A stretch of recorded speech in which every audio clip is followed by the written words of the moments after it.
Hi, this is your favorite tutor Yomi Omorewa.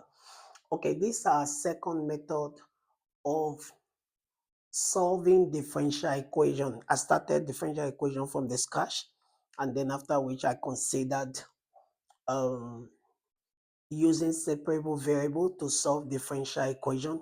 That's first order differential equation actually.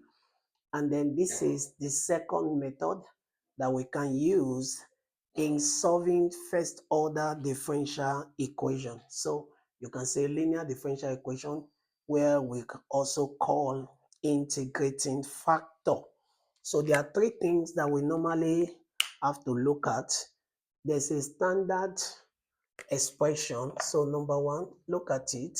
Whatever question you are given, does it conform to the standard?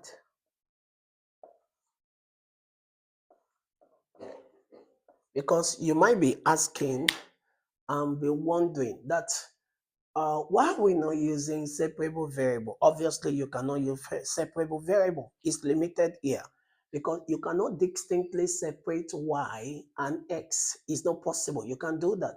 You can't take 6x squared along with this. Neither can you take this along with this. How are you going to do that? That's not possible.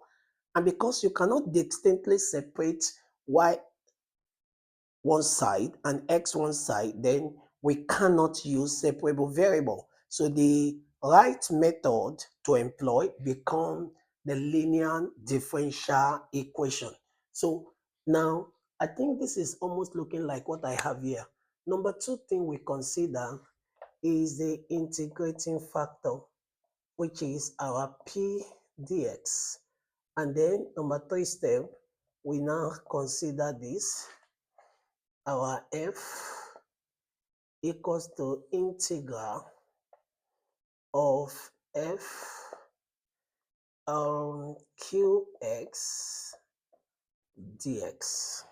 Yes, so we can go now. So if we look at what we have here, I think we can find expression for, you can see y there.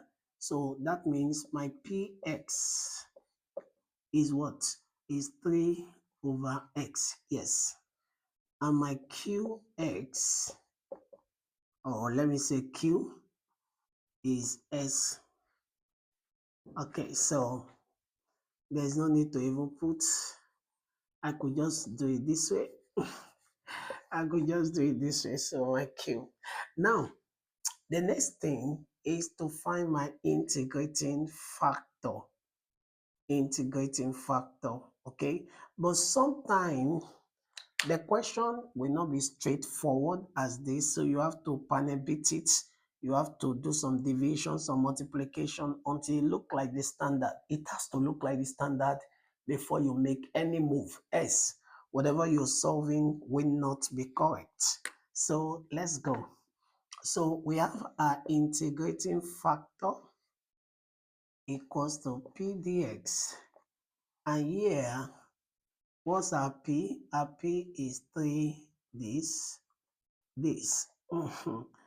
I did say that you have to be very sound in integration to be able to do differential equation.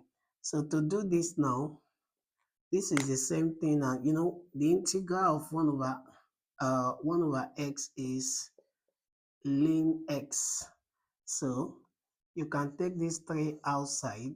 You have this dx. And this gives me what?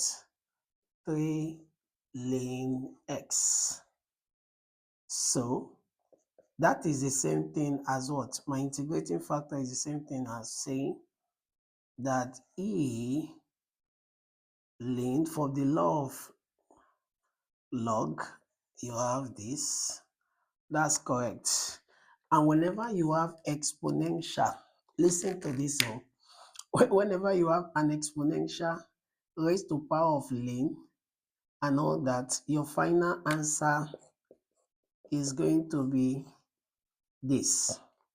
So note this, whenever you have this situation, ln, okay, is going to be this. So if this place was E ln sine x, is sine x that you write as your integrating factor. That's very important for you to note. So we have gotten our integrating factor to be s raised to power 3. So let's go. So we come to this one. Okay, that's step 3. Step 3, our integrating factor is this, then y. Our integrating factor is 3. What's our qx? So we have 6s squared, and then we have dx. So we have this y. So taking this one now, we have s raised to power 4 dx. Oh, it's 5. It's 5, sorry. So we have this. Let's integrate this. Integrating this, we have 6x6 over 6 plus c. So that we have s is equals to s6 plus c. So let me say, making y subject of formula, you have this plus c over this. So y, you have, what do you have there now? S raised to power 3, it's here. And then we have,